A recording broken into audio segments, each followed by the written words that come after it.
We're back from the break and we're now upstairs with Roger. Roger, the feature up here with the hole in the floor of the main bedroom which goes down into the lounge room. Could you tell us what that's about on a Feng Shui level?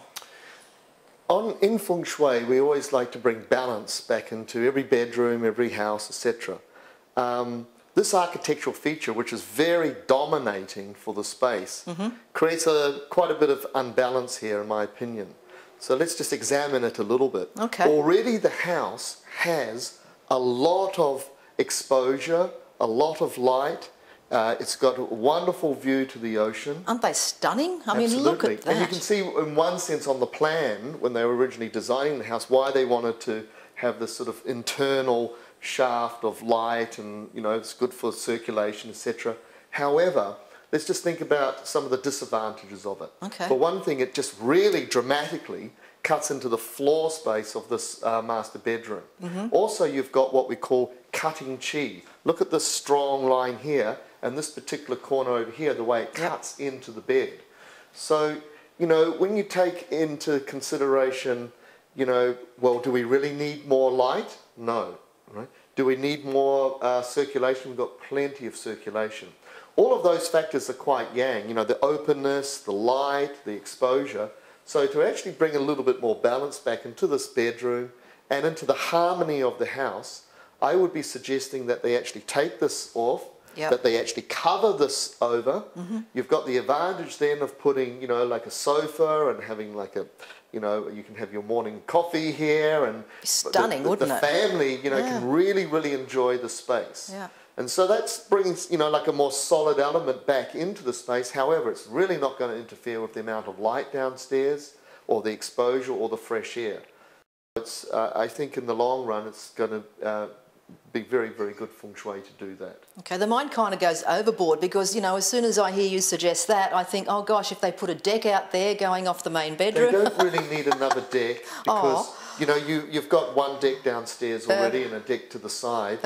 Actually, in actual fact, what you want, it's a bedroom, you want a little bit of, you know, containment of energy.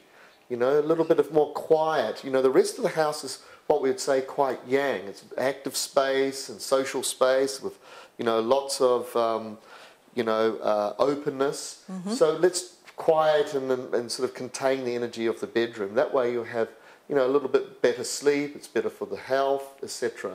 Okay. Well, just looking at the windows and looking out at this amazing view with the light that comes in, because it is facing easterly, yeah? It is. It's direct east. Yep. I have heard that we are much better off sleeping in a dark room because it allows the serotonin levels. Is it serotonin levels? We produce more serotonin when it's a dark room, whereas if we have light coming in. Could you talk about that? It depends on whether it's artificial light or natural light. Okay. So artificial light, your immune system is always going to be operating at night if you have any kind of artificial light entering, you know, into the bedroom. So preferably, yes, we want to sort of cut out any source of artificial light. However, in this direction, you've got the east, so this is great for, you know, getting up early in the morning and getting into things because it's the east. It's the archetype of the east is rising energy. So the portent for this bedroom is always going to be early rising. Right? That's another reason for covering it with the floor. We'll be able to slow it down a little bit and perhaps integrate a little bit more, like some plants in the corner, you know, a little bit more sort of slowing the energy down so it is a little bit more yin nature in the bedroom. You know, if they were suffering from any kind of insomnia, I might even suggest that they put some curtains, but they're not, they're sleeping fine. So. Okay. Alrighty. Well, over here to the right, we also have a work desk. What do you say about that? Mixed metaphors, you know, like the bedroom is more yin, the home office is yang. Yeah. In modern life, you know, we have to deal with the so-called home office. There's advantages to that, and there's disadvantages. And one of the most important things in Feng Shui is to separate the energy so that this really is just, you know, the bedroom and the family. For the family, and resting and kind of letting go of things and perhaps, you know, doing some quiet reading or something. However, the office, the home office, it's yang in nature.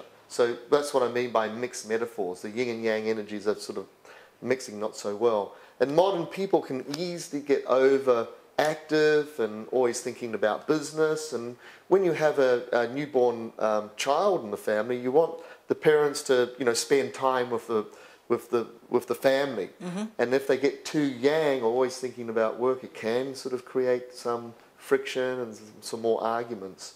So preferably we don't have the home office in the bedroom. We'll put it downstairs. We'll sort of contain all of that energy in one room of the house, and we won't be having any kind of work things or unfinished business in the bedroom. Okay, so we'll leave it to other sorts of business. Well, that was kind of a question. So if the room is left as it is, what would the energies be for a couple? If the room is left as it is, what are the energies for them? In a nutshell. Being very simplistic in description. Yeah, at the moment, there's not too many problems associated with this. They're sleeping well, they're mm-hmm. generally happy with the space. It's something that I would say in the long run, it's not really working for you in the long run. Okay. So maybe in 2 or 3 years, some more problems might start to arise. Maybe even some health problems. Yep.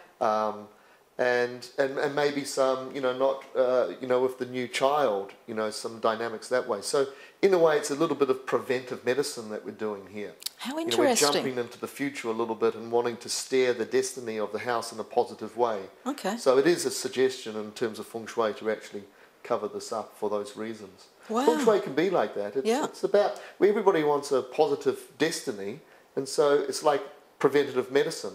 So good Feng Shui design helps and assists. It's not everything, but it helps with a positive destiny. Okay. Well, let's go and have a look at the glass mirrored doors on the wardrobes. Sure. Okay, Roger, now we're now in the young daughter's room. Now, when we filmed this with Alison, the cot was actually underneath the window, and because of the ley lines, Alison said it was much better in being moved away from the window, and as you can see, the couple have moved that. How would the Feng Shui have been if it was left under the window, and how is it now with the cot? It's much better in this position. Essentially, when we position a cot or a bed, we don't like it over the window. What we're looking for there is a more solid wall, and it's this whole idea of, kind of what we call the mountain-like energy, or like a solid wall. Just the chi gets more stable there. When the cot was over the window, the chi is more active, so that's going to affect the energy field of the baby, and the baby will become a little bit more yang and not sleep as deeply, right? So when we put the cot back into the sort of the nook of this corner, you can immediately, even visually, you can see how the energy sort of settles and it's more stable. So this is a more yin area, mm-hmm. That's a more yang area. This is better for sleeping. Okay. Of course, that would be better in the future for putting a little study desk. Ah, okay. The other thing about, positioning of a cot or a bed is we don't like it in line with the door. So this is the further side to the door. Yep. And so we're not in line with the door or the window. And also the only other issue about this bedroom is the mirror.